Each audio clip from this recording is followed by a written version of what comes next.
The Bible is not a fortune cookie. And here's what I mean. I believe that the reason you don't enjoy reading your Bible is because you don't understand it. So we're in 2024 now, so I encourage you. No, I double dog dare you. I triple dog dare you.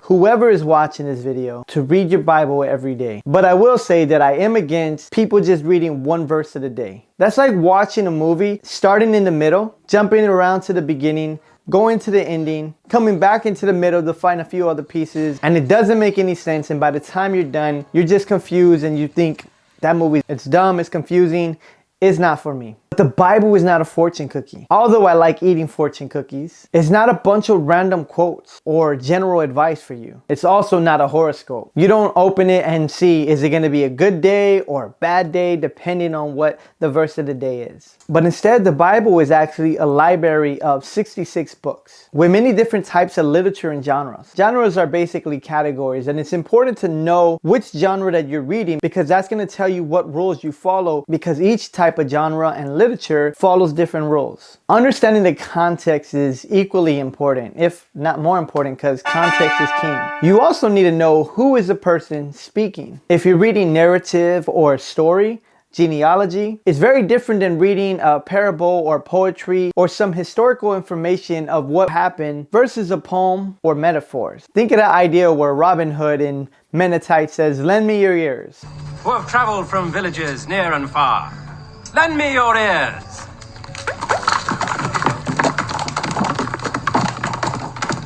That's disgusting. That is definitely not a literal idea of what the author is saying. You need the context and not just one verse at a time, because this is going to tell you what came before, what came after, and why what was said. And as you read the Bible, when you are reading, let's say, a narrative where you're reading a story, let's say the book of Exodus, where they're just crossing through the Red Sea and Miriam starts to bust out in song. Or Mary or Elizabeth in the Gospels, whenever a promise is being fulfilled or a prophecy, and they burst into a song and start praising God. That song or poetry is going to be taken different than the rest of the historical context. So it's important to pay attention to what you're actually reading. It may almost seem like a musical where people are going throughout their regular day and there comes a flash mob, like Barbie, Grease Lightning, or any of those other great musicals that you enjoy. Here's one example that I read from a book that I would use often when I was teaching hermeneutics. Let's say there's a young guy, he's in college and he's dating a girl and he's contemplating, should I propose to her? Should I make her my wife? And so what does he do? He opens up the Bible, just like many of you do. Open it to a random day. And the verse that he reads, it says, whatever you're going to do it quickly. And it's also red letters, so it's Jesus speaking. So he thinks, oh, that's actually a good thing for me to do. Maybe I should propose to her. As he's walking out of his dorm and he's going to his next class, he hears someone say, "You can do it!" So then he starts to think, wow, surely this is God, because this is two signs. This is God trying to confirm to me that I should do it and I should do it quickly. Now, if we back up a little bit more and we read the context, then we actually see that in John chapter 13, I'll read the whole verse of verse 27. It says, "Then after he taken the morsel, Satan entered into him. Jesus said to him, what you are going to do quickly."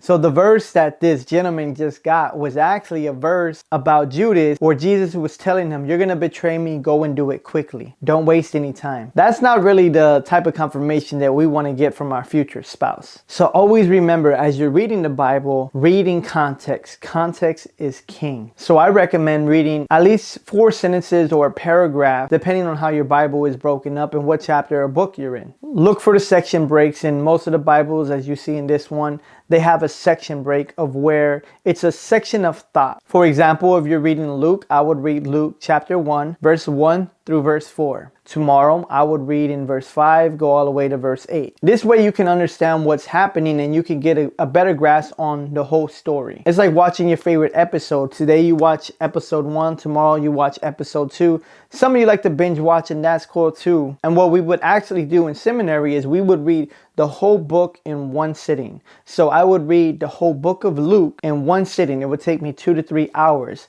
without doing something else, without going to watch TV or outside or whatever it was. We would read it in one sitting, taking note, because that gives you a bird's eye view perspective of what's actually going on. It's like watching a whole movie.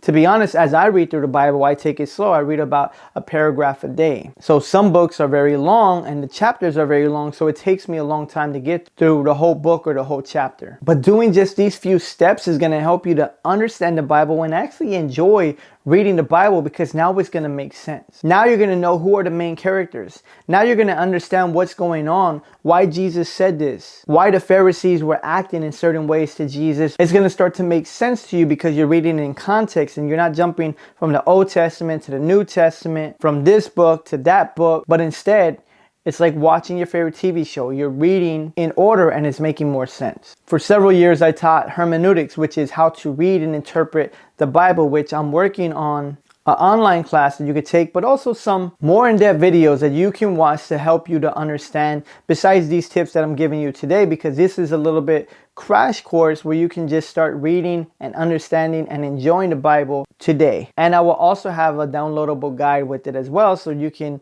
use as well. But I am curious. I want to know, what is the most confusing book that you read in the Bible? Maybe it's a verse of the Bible that has been confusing you for a long time, and maybe it didn't make sense and you want someone to kind of shed some light on that. Please drop it in the comments. I would love to talk about this, do some research, and give you an answer on this. Leave it in the comment section, and until next video, peace.